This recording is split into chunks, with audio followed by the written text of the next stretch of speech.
Hey guys, it's Kim. Sorry, my cords are getting away from me. And it is Tuesday night. I'm here with you to chat about life, questions you have about food, health, well being, world peace, whatever you'd like. If you're watching this after the live, then welcome to the restream. But while I'm speaking, it is live because I'm here. And what's going on tonight? It is the 3rd of January, which is exciting. I basically am getting my ish back together, right? The post holiday, get your stuff online again and do stuff instead of not do stuff. So I went to the gym today. That was good. I went grocery shopping. I got an order in from Factor 75, which is a food delivery company that I'm trying. Quite honestly, I don't know if it's going to work for me. It would work for a lot of you guys, though, too. So I thought I would give it a try. The macros aren't quite right for the way that I tend to eat these days, but I'm going to make it work. And I'll document it. And I'll actually try and then put that documentation out because you guys have no idea how much stuff I document. And by document, I mean record on my little phone and then do nothing with it because things get busy.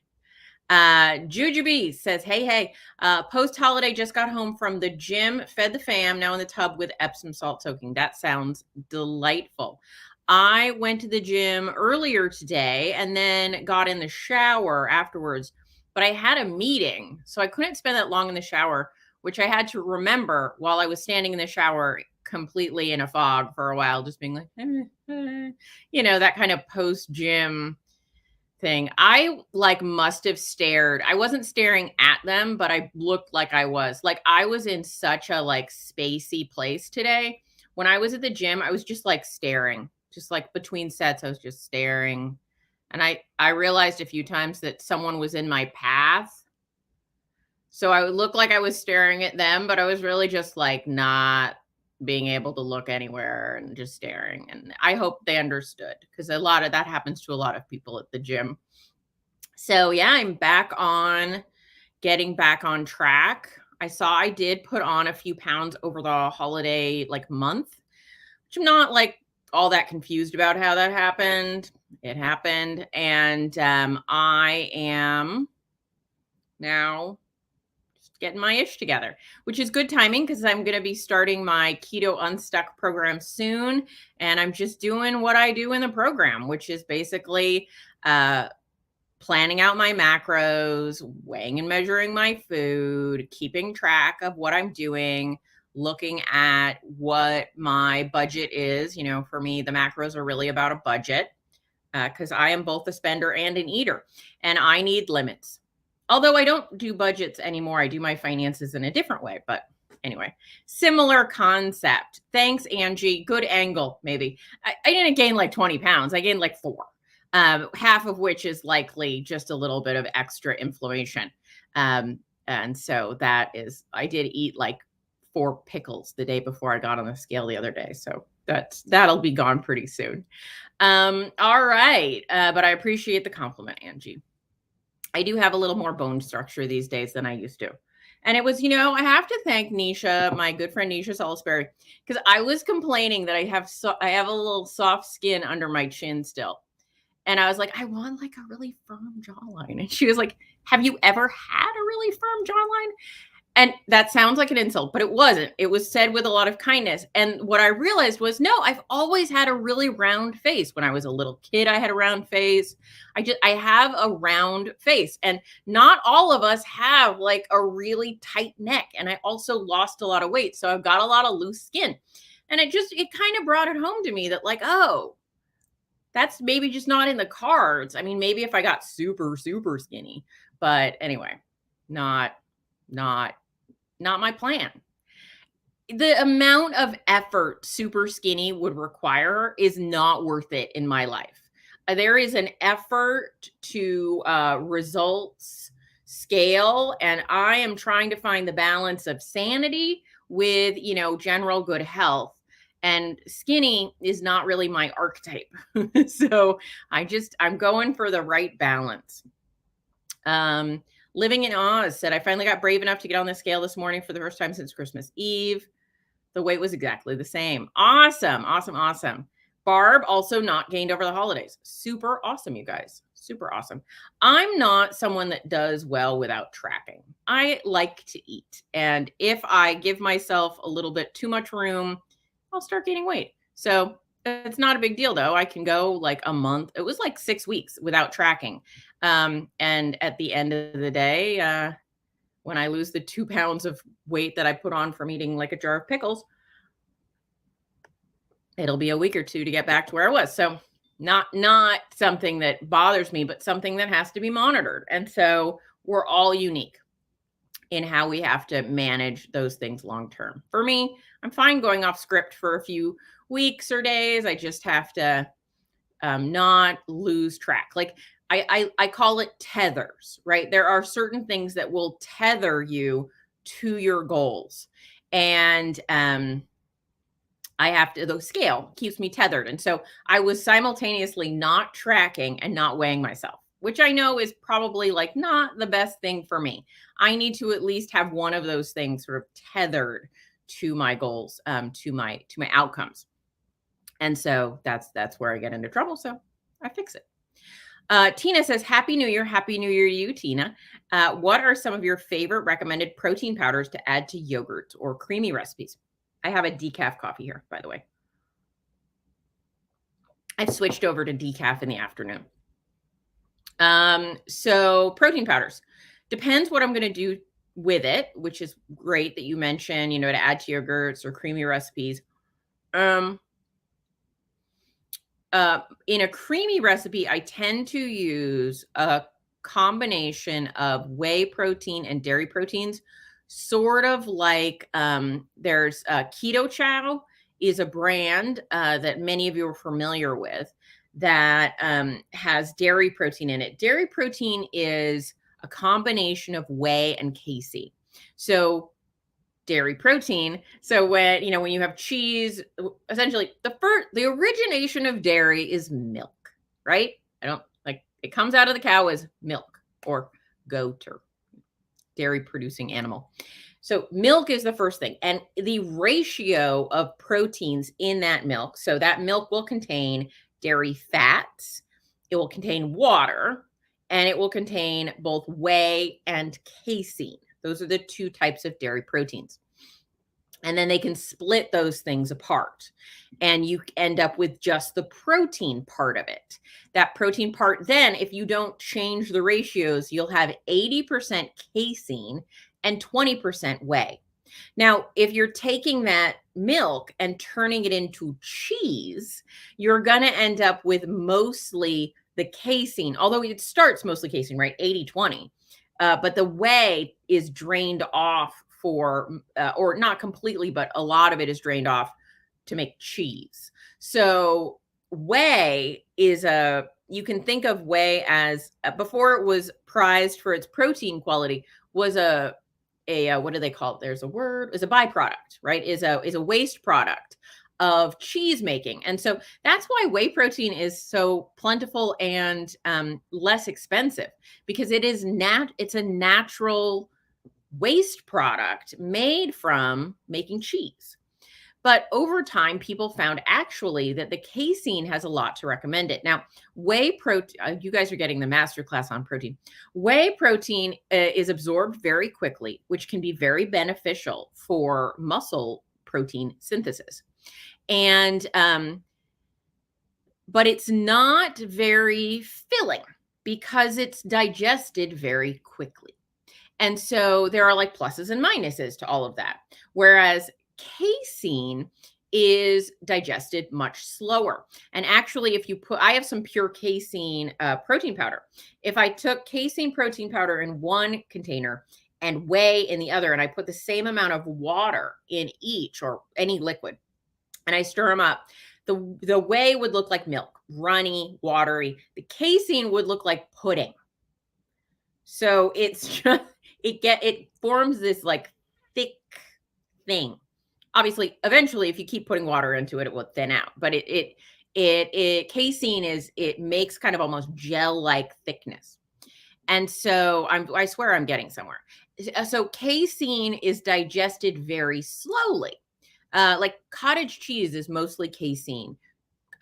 Yogurt higher in casein. There is some way. And so when I am baking with a protein powder, my preference is something that has a good deal of casein, but also some whey. So, like a dairy protein, like Keto Chow, is perfect for that. Or there's a brand called PE Science, PE like physical education. I don't know if that's what it's named for, but PE Science that is also a mix of whey and casein. And so if I'm baking, like making a banana bread or a pumpkin bread or a bread cake thing, I will use either PE Science or Keto Chow as the protein powder that I'll use. If you're and the trick for me, and so that's what I have in the house. There's not a lot of point to have a lot of other things because I don't drink the stuff as much as I make cakes with it. Insert baked good for cake. Usually it's not a cake. And then I have egg protein because I make egg bread, and I do have one container of a mint chocolate whey protein that I tasted it once and it has such a good flavor. So I mix some of that mint chocolate from Raw Nutrition Sebum, who's like a very buff fitness guy. It's one of his flavors, and it's called mint chip. And so that one is just whey protein, but I'll mix that with some chocolate casein protein to make a mint chocolate creamy. So I do have a little bit of whey for that.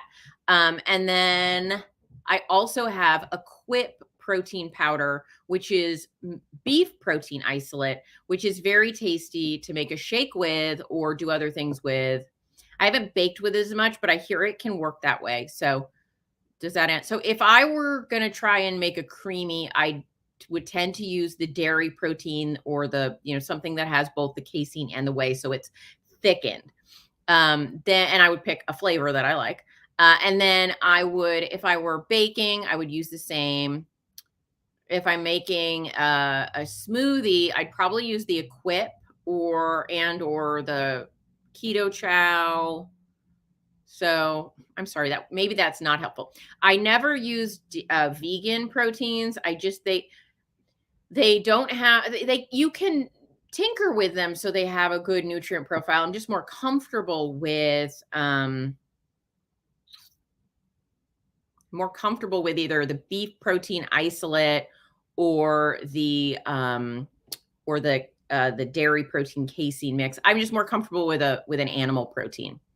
Jujube. You know what's funny is I ordered the peppermint bark and I thought it was kind of boring.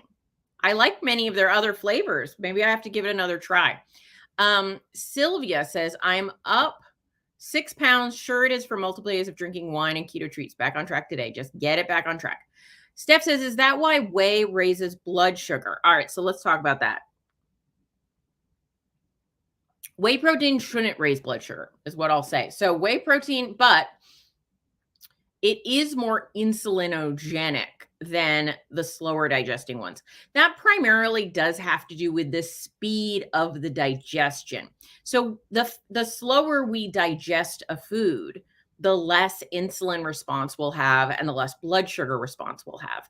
So, but just pure protein in a reasonable amount should not throw your blood sugar out of whack.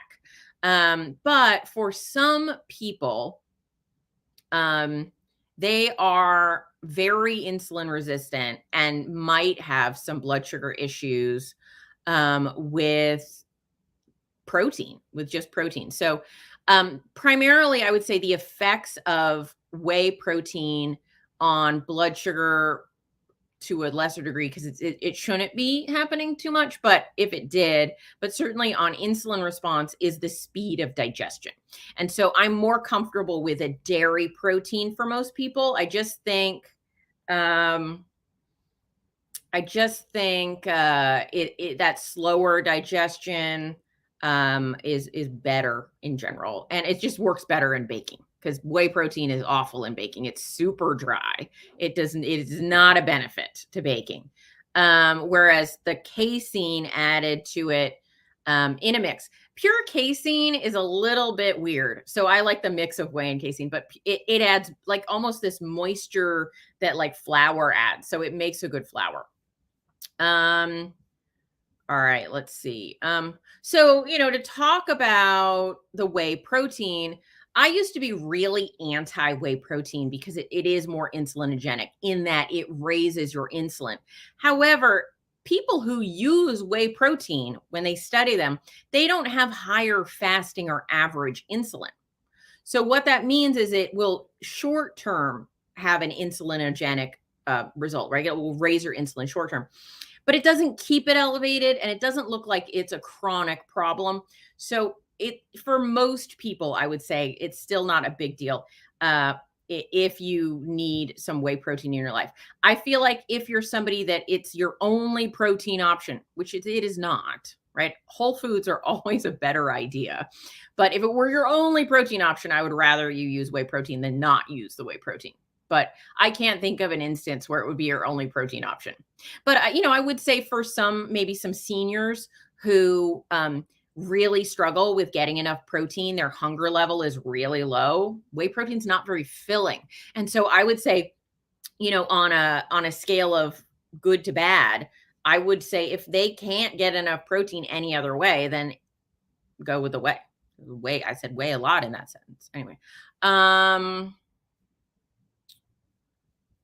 But, other reasons whey might raise your blood sugar is, look at what else is in that protein powder specifically. But if you're very insulin resistant, that might explain it. If you've gotten to the point where you're insulin resistant at the level of the beta cell within the pancreas, the alpha cell within the pancreas. So in the pancreas, we have insulin producing beta cells and glucagon producing alpha cells.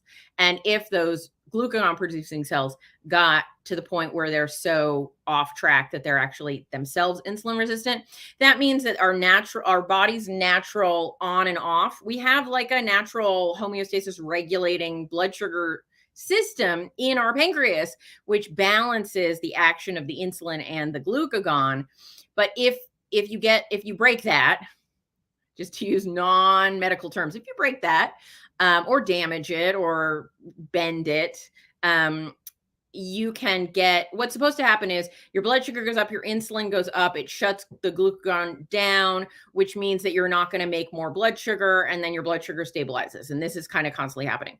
But if you're insulin resistant and your body's just making more glucagon, making more blood sugar, the glucagon is just pumping, then you might have rising blood sugars with high insulin, right? And so if you're very insulin resistant, that could be the case. It's not going to be the case in most people. Long explanation. Let's see. Darcy says, Happy New Year. Love the new book. Oh, thank you so much. The Common Sense Labs book is available at commonsenselabs.com. No, commonsenselabsbook.com or kimhowerton.com/books. And you can see all the books we have to offer. All right, let's say, do I like the Prime protein powder? The Equip Prime protein powder? Yes, I like it very much. I haven't tried the peanut butter yet or the strawberry, but the vanilla, I didn't like the vanilla until I started adding cinnamon to it, and then I love it. I don't like vanilla flavored things usually, so it wasn't a fault of the shake mix. Like, I like vanilla, like vanilla extract, but I tend to find vanilla flavored things a little bit weird. But then I added some cinnamon to it and I loved it. So that's just flavor issues. Joy, am I ever going to interview Ted Naiman? I'm a big fan of Ted. I don't know that I have thought about interviewing him. Good question. I could reach out to him for sure. I don't know that he has anything right now that he's trying to promote or what his schedule looks like. But I certainly support a lot of things he has to say in the world. So I'll reach out. Tina, we have had a few interactions and we do not have the same interactive style, I will say. You know, when you meet somebody and you end up feeling sort of like a small yapping dog around them. That's kind of how I feel around Ted. He's very like straight and I'm like, ah, and I'm like, I am an idiot. Yeah, hi. That's me. And then some people I'm around and I don't feel like an idiot. And I think those people are just more like expressive and interact. Like I think he's shy. I think he's not as much of an idiot as I am. Maybe I don't know.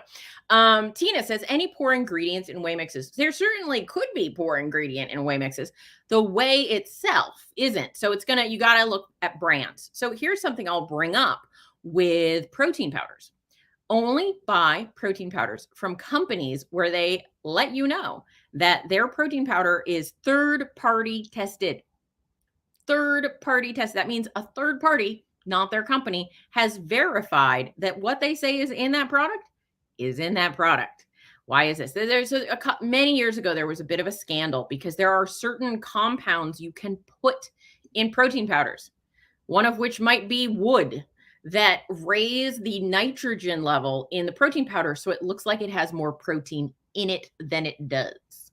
So you always want to get third-party verified protein powders. That's what I'll have to say. Jujubee, I use peppermint coffee too. Smack me in the face with peppermint. It sounds good. I get in peppermint phases for sure. Terry says my 2023 goal is to learn hunger cues instead of just eating by the clock. 8, 12, and 5. Interesting on that. I think hunger cues are very important. I think we should listen to our body and learn to listen to our body. But I will say that when they study people who eat on a regular schedule, they actually are both more efficient with protein synthesis and they tend to be leaner and tend to have higher thermogenesis, meaning their body does better with the food they're eating in terms of it being kind of the appropriate energy demand. So people seem to have a good response from regular meal times. So it is actually something that I think is beneficial to have regular meal times. Obviously, if you get to that mealtime and you're really full and you're not hungry at all, you don't have to eat. But most days I follow a fairly structured, a moderately structured schedule in terms of meal times. Anyway. All right. Jujubee says, anxiously awaiting our move to Virginia. Own your labs is not allowed in New York, and so many rules about getting lab ordered. None of my specialists are allowed to order the thyroid antibody. That's weird. If they're a medical doctor or a nurse practitioner, or someone who has the right to order lab tests in that state, then they should be able to order any tests. But if your specialists are not doctors or people with lab rights, then they can, yes. But so happy New Year to Terry. Says it has to come from an endocrinologist in the state of New York. Interesting. I didn't know that they had that specific. Usually it's that any MD should be able to order it, but interesting. Well, you're moving, so it is what it is. I believe you, Jujubee. I just didn't know that. That's weird. That's weird. Yeah, it says Terry says her chiropractor were able to order them for her husband. Some doctors have been told, like, you can't order that test. It won't be covered unless that comes from an endocrinologist. I think there's a lot of like bad advice that gets passed around various medical people. I don't honestly know for sure. Last I had heard, other people could order things even outside of their specialty as long as they had ordering rights. But I'm not going to say that I know better than you because I don't live there. So anyway, I am here on the 3rd of July with you guys. Glad to be here. Still, we're live. If you have any questions, please feel free. to let me know what they are, and I will do my best to answer them. I'm also here to let you know that Keto Unstuck is now open. And if I were a better person, I would be. Let me see if it's queued up. No, it is not. Hold on. Let me grab it for you. So Keto Unstuck is open and available. We start on the 15th of July, which is just in less than 2 weeks. And there we go. There's the link to sign up for it in the comments. And if you would like to join the program, it is an 8-week program. And what I'm offering this year or at this time is that if you want to sign up, there are 2 tracks. One of them is just the basic track, and that one's only $97 for the 8-week course. And then you can upgrade to the VIP where you get coaching, you get one-on-one coaching, you get group coaching, you get all the coaching. There are 2 group coaching calls a week. You get one-on-one session per month of the program. And so there you go. It's a program that will help whatever has gotten off track for you, whether that is, I just can't stick to the thing I know works. We're going to work on mental models, structural elements, lifestyle habits to get you back to where you need to be. Or if you're like, I think I'm doing everything right and it's not, the weight is not coming off the way that it should, then we'll figure out how to get it off. We'll figure out what's gone wrong and how to fix it. So for anyone who feels stuck in any way on their keto journey, did I say July? January. These J months really get me. So we are starting the 15th of January, which is in a little less than 2 weeks. Thank you, Tina. I can't get my month straight, apparently. But that is, yeah. Nicole says, I was in your July keto group. See, I did do one in July. I highly recommend it for anyone on the fence. Thank you, Nicole. It was nice. It was lovely to have you in the group. And yeah, it's going to really help people figure it. So I created the Unstuck program because I got stuck. So for those of you that don't know, I've lost over 100 pounds on keto and low carb. And when I first went keto, the weight came off really easily. Then I stalled out. And then I did everything every guru told me to do to get unstuck, and none of it worked. And I just stayed stuck and felt pretty broken for a long time until I went a little deeper and figured out what was wrong and fixed it. And so what I started doing was tracking everything, weighing and measuring. I looked more at my caloric intake, not just my carb intake. I started changing the types of foods that I ate. I found what my body really liked, how I best managed my hunger. I did all those things and got myself back on track and was able to lose an additional 45 pounds. So that is how the program first got started. And then since then, for several years, I've been running these groups where people completely transform their life in terms of their relationship with food and weight and dieting and all that. If I don't join now, when would the next date to join be? Rose said. Late March, I believe, if I'm thinking correctly. Late March, early April, something like that. Sylvia, thank you for giving me the benefit of the doubt, Sylvia. No, wrong words come out of my mouth on the regular. So no, I meant January, but I said July. I need you guys to keep me on my toes. It happens. All right. So let's see. See if I can show you this, which is kind of amazing. No, I'm bad at that. I'm bad at sharing on the live stream. And then everybody's like, what is she doing? I talked to Robert Sykes today. Do you guys know Robert? Keto Savage. He is an amazing dude. And he is has a fabulous podcast. So we were working together on that, and going to do an episode on his podcast soon. All right, let me see if I can share this. I don't know if I can. Settings. There's no share screen. That's weird. I was going to show you. Oh, present. That's what it is. Hold on. Let me see if I can. Slides.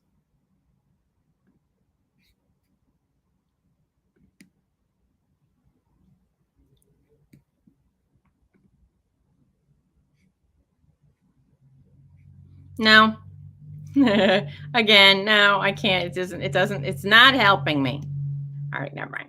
I was going to show you something fabulous. Let me see if I can. It was fabulous, but I'm going to have to put it in a post. It was my client who is amazing, who sent me some before and after pictures that I was going to show you. But I'm very bad at sharing things on lives because it requires some technical knowledge that apparently I do not have.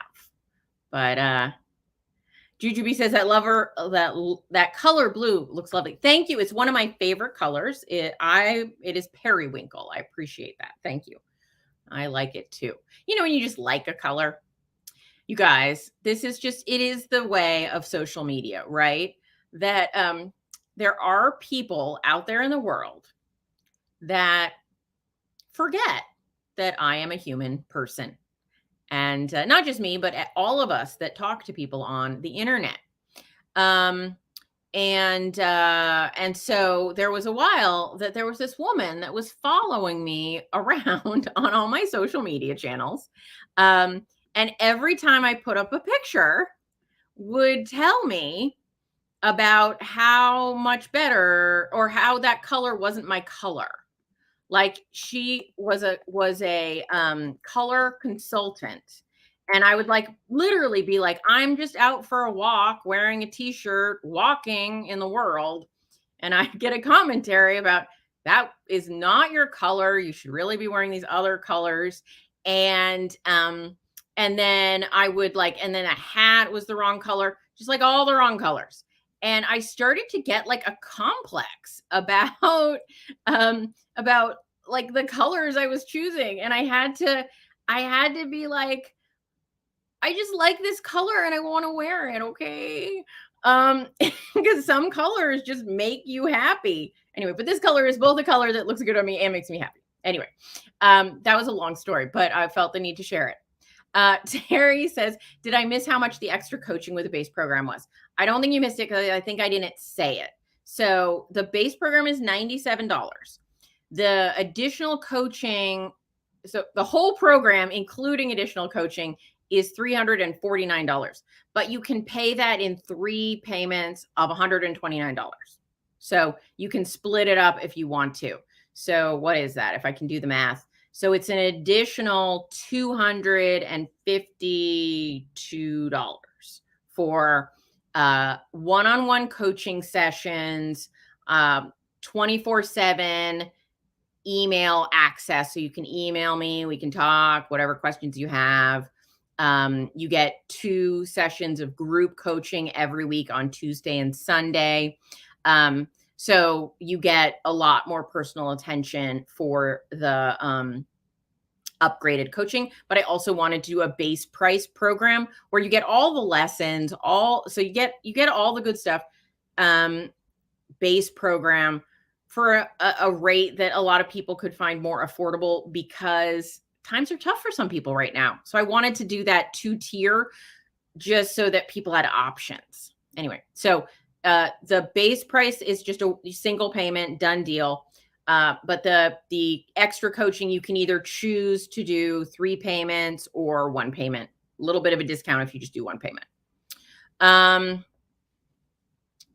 Terry says, what is my experience with people having skin removal surgery on their apron area? I thought about it after maintaining for 3 years, not really sure how the recovery is. So I haven't had that surgery, but I probably should.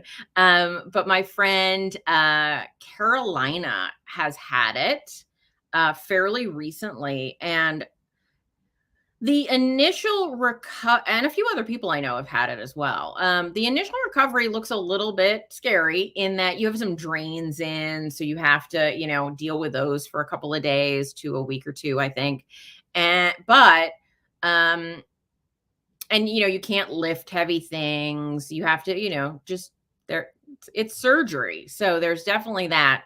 I think that the people that have had just the front surgery, so they can either do what they call a body lift, in which case they they cut all the way around, right? So it's like you're separated so it's like a strip from hip all the way around again. So that sort of 360. That one is a little more extensive, right? Because they're taking out a lot more skin. But if you do like a tummy tuck where they're just doing the front, from what I've heard, that one is not that bad, not that big a deal. So you just have to, but everyone who's like I've talked to who's had it, that's like 3 weeks out, is like, I'm fine, I'm great. Like maybe they can't do 100% at the gym, but they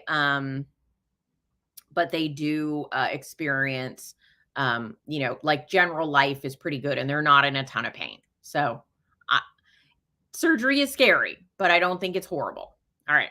I mean, people are up and about after a C-section quite often, and it's, similar, but less, cutting through a lot less muscle than that. I do hear that sometimes people, when they have that surgery, they might have had either a hernia or diastasis, I'm going to say that wrong, diastasis recti, where the muscles in their stomach have actually gotten like pushed out. So it can be that somebody's doesn't have any, like aren't super over fat, but they look pregnant almost a little bit, like there's some pooch there. It's because the muscle has pushed out. This often can happen in pregnancy, but it can also happen with people who've been very overweight. And so sometimes that muscle needs to be repaired to pull it back in. And so that is a harder recovery. But just the skin fix is not as big a deal from what I've heard, not having had the surgery myself. But Carolina is at ketobabies.com on Instagram, and she has some videos on her recovery, so you can look at that. Delia says, I have maintained my 65-pound weight loss for over a year now. My A1C 5.5. So proud because I've never been able to maintain from all the other diets. I am so happy to hear that, Delia. I just want to make sure I'm saying that right. Delia, right? It's not Delilah. I'm not adding. No, it's just one. Delia. You should be so proud. That is amazing. You've done so well. Keep up the great work. Mia says, hi, Kim, been following you, Nisha and Dr. Barry. Keto, carnivore, 18 months, done PSMF, fasting, 18-6, 24 and 36, less than 1 pound lost. I'm convinced there is no hope. Please tell me there is. There is, Mia. So let's talk about it. One, are you significantly overweight? Because if you're not significantly overweight, you're just maybe 5 or 10 pounds overweight, that's going to look a lot different than if you're 100 pounds overweight. If you're 100 pounds overweight, that it can be changed a lot easier. Well, I mean, easy is relative, but the more overweight you are, the easier it is to lose the initial portion of weight. But by the time we get down to those last 20, for some 30 pounds, for some 10, just a little bit of variation there, it gets increasingly challenging for some people. For most people, there are some people that are just lucky, and it goes really easily as well. But it's very common that if you just have a little bit of weight to lose, that can be super challenging. And in my opinion, those people have to do things that are beyond just ketovore or carnivore and really looking at a more holistic view. How's your sleep? How's your stress? What's going on in your life? Poor quality sleep can cause horrendous problems with weight loss. Then we've got, what are you actually eating? What is your caloric intake? What is your protein intake? What is your activity level like? You have to look at the whole picture. I see here 30 pounds, post hysterectomy, hormones, a wreck, so frustrated, major histamine issues as well. Super sorry that is so frustrating. The first thing I would say is if you're postmenopausal, which you are post hysterectomy, talk to a doctor about some bioidentical hormones, because that can be just a godsend for a lot of people in terms of righting some of those hormone wrongs. And so getting that under control can be very beneficial. But then it's also looking at, what's your caloric intake? Obviously, that's going to be somewhat depressed given the hormone issues. But how do we work with that instead of against that? And so you've got to put all those things together and make a big salad out of it and figure out how to eat it. Juju B says, at one point I was going to do the Roux and Y, but didn't feel comfortable with the risks, went keto, dropped 85 pounds in 14 months. Amazing. Amazing. But I see. So you read in these various groups about the surgery. Yeah. That full circumference thing. I do have friends that have had it, and they said, once you got past a certain point, they were fine. But yeah, the tummy tuck is a lot less. All right. Jujubee is asking Mia if she still has her ovaries. My guess, just because Mia said her hormones are a mess, I was thinking that maybe she did not, but it is a good question. I think it's a real tragedy that a lot of people who are given various surgeries that are going to affect their hormones are not treated as though that's going to need management, right? I've had friends who've had hysterectomies and oompectomies, which is I just like that word. It's the removal of your ovaries. And we're not given hormones. We're not given counseling on those hormones. It was not explained to them what was going to be happening to them, which was basically hitting menopause like a freight train. And, there are things we can do about that. And one of the really big deal things is that estrogen in a woman protects a lot. It helps protect against heart disease to some degree, and it protects against muscle loss. And so when we are put into menopause or just naturally entering menopause, I think we need a good doctor partner who's going to work with us so that we can have the best transitional experience possible. There were some studies done that scared a lot of doctors off of using hormones.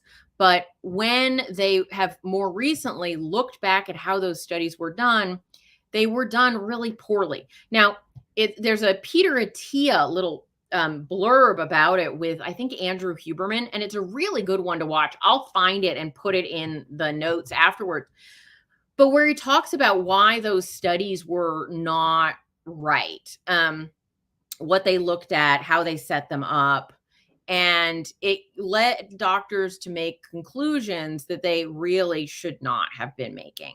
And so especially not against bioidentical hormones. Those studies were all done with synthetic hormones. So definitely, and Mia says they removed both. Severe PCOS, wish I knew then what I would have done. Now I'm miserable. I'm doing BHRT, so bioidentical HRT. So yeah, you're gonna maybe need a different dose. Work with your doctor on dialing that in better. I'm so sorry you're suffering so much. When your body is under significant attack, it feels like that, right? When you've got these hot flashes, your hormones are all out of whack, everything feels crazy and not right. I think your body is not always going to prioritize weight loss. And so it's a hard thing to do when we don't weigh what we want to. I get that. I feel that. But at the same time, I would say what I would probably suggest is put the weight loss on the back burner mentally, because you just don't need that stress. Not like, oh, I'm giving up. Not that this is an insurmountable obstacle. Not that, I can never win this game, but just saying that I have priorities. And my first priority is figuring out this hormone thing. so that I can get stabilized, that I can feel better, that I can sleep through the night without sweating through my sheets. And just know that like different seasons of life call for different priorities. And you're allowed that your health take front and center priority right now instead of the 30 pounds that you'd like to lose.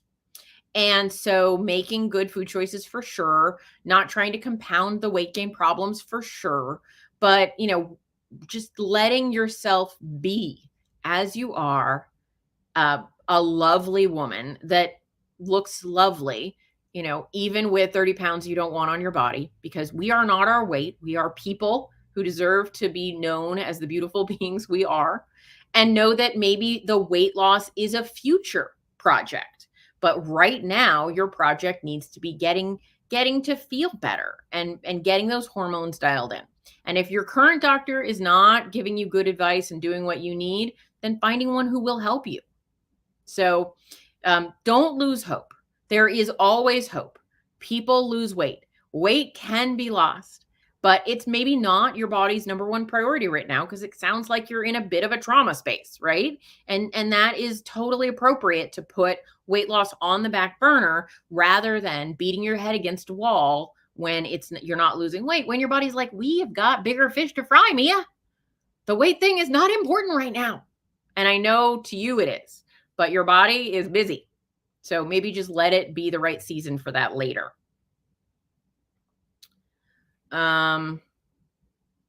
Betty says, I had a complete hysterectomy at age 30, no hormones allowed. After I hit my husband and was throwing things, I went to the doctor who would give me hormones. Yeah, I mean, hormones affect a lot. I'm not supporting spousal abuse, but yeah, it can be bad. Roxanne says, Mia, I have histamine issues also. Been doing ketovore since the end of September. Not really, lost a lot of weight. I've lost some inches. I'm doing this more for my health. Yeah. I mean, sometimes like one of the best things I did on my journey when I got stalled was to say, all right, what do I need to do to fix what's going on here? And I just made a declaration. I took a year off of weight loss. I took a year away from my goal being weight loss. I said, I'm going to fix some of the stuff in my life that is broken so that I can lose weight. And that was some of the stuff I did leading up to me being able to lose another 45 pounds.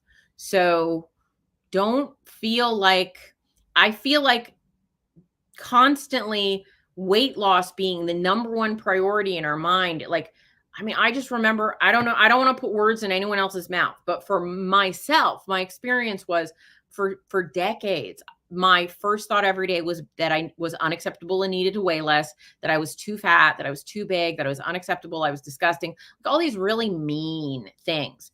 And that I was not a moral right person unless I prioritized weight loss. That like my payment for being a woman alive in society was that I had to prioritize weight loss every day. And that was just BS.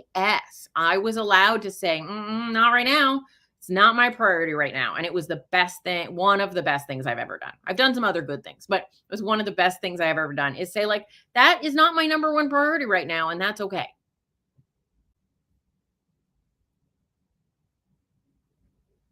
Oh, good, Mia. All right. Well, take it in. Take it in. All right. All right, guys. So what else is going on out there in the world? I still haven't put away my Christmas decorations. That will be happening this weekend. I just wanted them a little longer. I love the tree. My mother's is already down. They're on it. I'm like, nee. If I leave it up like till late January, my boyfriend is like, I think it's enough. And I'm like, okay. But I decided next week, this coming weekend, we go for that. Anyway. Huh. So what else is up, people? Anything? Yes, there is always hope. Thank you, Roxanne. I'm just coming from a place where I'm telling you, in my experience, there are seasons. And just because it's hard right now doesn't mean it will always be this hard. You are allowed to take a break. Actually, in my Keto Unstuck program, I teach people about seasons of weight loss. And I don't recommend you try to lose weight all the time, that you go to maintenance, that you take a break, that you learn how to live not trying to lose weight, even if you still have weight to lose, that there are seasons and you cycle through them and you spend your time on things and you have a rich life, and weight loss is not your only goal in life. We are full people with amazing personalities and things that are good about us, even if we're in a body that's a little bigger than we want it to be right now. And sometimes you have to take a break, you have to take a rest, you have to take a step back to take 2 steps forward. So I'm definitely all about that. All right, guys. Let's see what we got here. Juju B says, well, they leave it up till Epiphany. That's my nephew's birthday. So I'll go with that as well. All right, guys. I think we're going to call it a night, and I will hopefully see some of you in Keto Unstuck. And if not, I will see some of you next week. Amy. Unfortunately, keto doesn't get rid of the chinny chin chin hairs. True. But there are all sorts of laser treatments. Just go get them. All right. Not that I know about that personally. It's a dark-haired person with pale skin. All right, guys. Take care, and I will see you next week.